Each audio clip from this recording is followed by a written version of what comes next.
আমাদের চট্টগ্রামের মাননীয় মেয়র আলহাজ রেজাউল করিম চৌধুরী যেই প্রত্যেকটা ওয়ার্ডে এক খালা খন্দক রোডঘাট যেই ভেঙে আছে সেটা রিপেয়ার করে যে একটা উদ্যোগ গ্রহণ করেছে, সেই হিসেবে আমার 11 নং দক্ষিণ ঘাটতলী ওয়ার্ডও অনেক রোড ভাঙা আছে।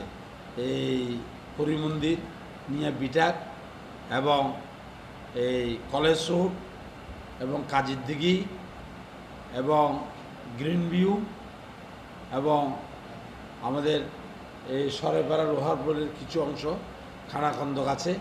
এটা যে বরার জন্য একটা উদ্যোগ নিয়েছে, সেজন্য আমি 11 নং দক্ষিণ ঘাটতলী কাউন্সিলরের পক্ষ থেকে আমার মাননীয় মেয়র আলহাজ রেজাউল করিম চৌধুরীকে অভিনন্দন জানাচ্ছি। সাথে সাথে আমাদের জননেত্রী শেখ হাসিনাকেও অভিনন্দন জানাচ্ছি।